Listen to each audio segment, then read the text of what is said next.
Bonjour à toutes et tous, bienvenue sur The Max Rebo Collection pour une nouvelle review consacrée à une figurine de collection trouvée sur le site anglais Star Action Figure. Une Black Series tirée du Mandalorian. La figurine de ce guerrier mandalorien.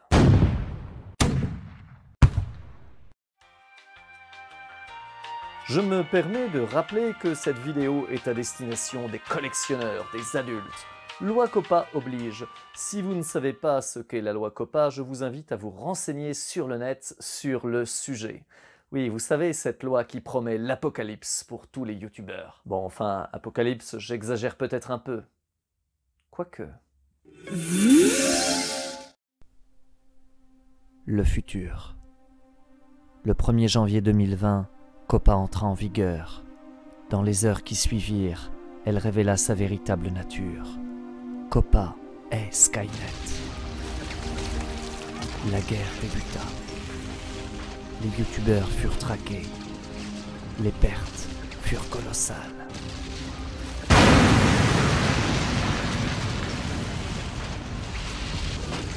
Mais c'est dans notre passé que résidait notre unique espoir. Bon, place à la review. Review de Paz Vizsla, exclusivité des magasins Best Boy. Il s'agit d'une Black Series Deluxe. Elle vaut dans les 30$.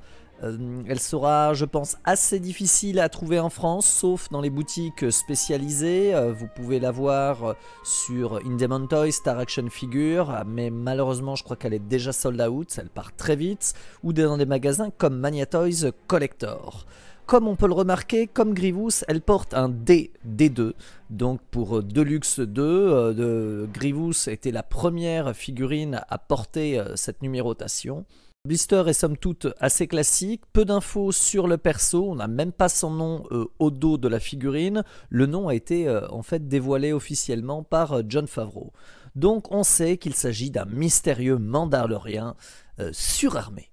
Je ne vous en dirai pas plus sur ce perso car j'ai pas envie de vous spoiler et je vous laisserai le découvrir dans la série. Et trêve de bavardage, passons à la review de cette figurine sublime et vraiment badass. D'ailleurs, regardez la carrure de ce colosse par rapport au Mandalorien.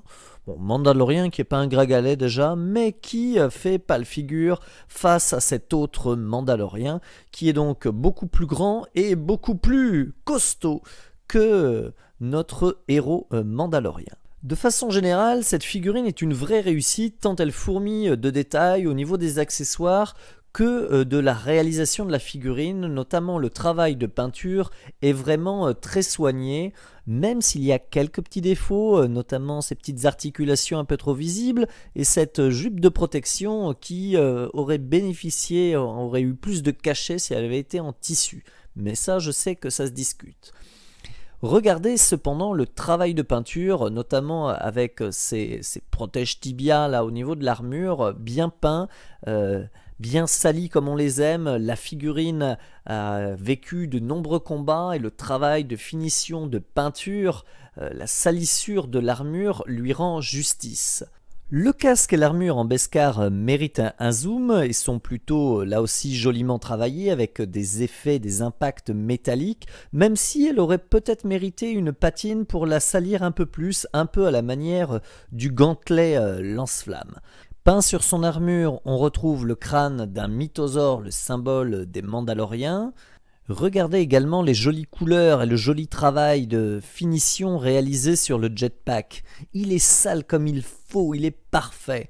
Alors, comme vous voyez, donc, il se clipse au dos de la figurine. Pour le coup, contrairement au Mandalorien qui avait quelques problèmes avec son fusil, là ça rentre bien, ça se clipse parfaitement. Alors il y a un petit défaut avec le tuyau d'alimentation de ce magnifique lance-flamme qui effectivement quand on tourne un peu trop le lance-flamme se déconnecte et donc doit verser du carburant partout et doit enflammer notre perso.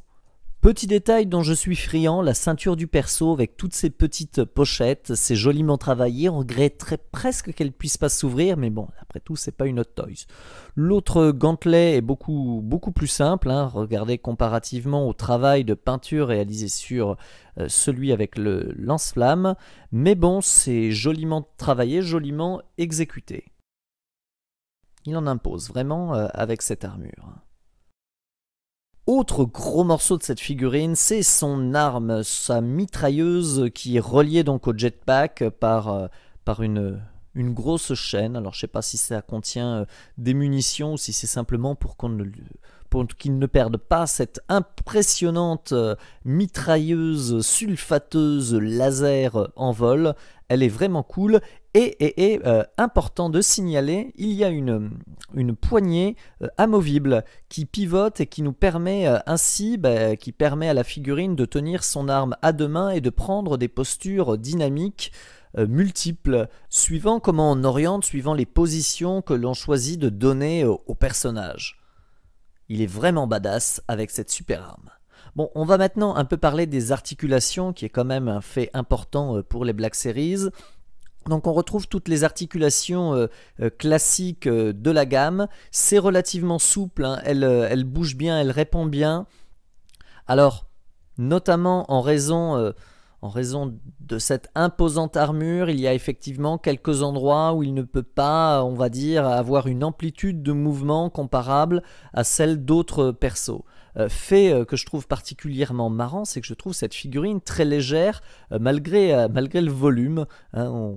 On a l'impression que certaines parties sont creuses, hein, comme ça coûte moins cher à Hasbro. Le casque est comme à l'accoutumée clipsé sur une bille, ce qui permet à la tête de pivoter. Malheureusement, en raison encore là une fois du caractère relativement imposant de ce casque et de cette figurine, l'amplitude des mouvements s'en trouve limitée. Vous aurez du mal à lui faire un remake de l'Exorciste, quoi. En conclusion, je serai assez bref, je dirais simplement que pour tous les amateurs de Mandalorian, c'est un must-have, car cette figurine est vraiment cool et bien badass. Et en plus, elle est très jolie. Donc si vous la voyez à moins de 40 €, sautez dessus, car il n'y en aura pas pour tout le monde. Et spécial dédicace à Luc, comme il me l'avait conseillé, je la mets à côté d'autres Mandaloriens célèbres pour des photos d'anthologie.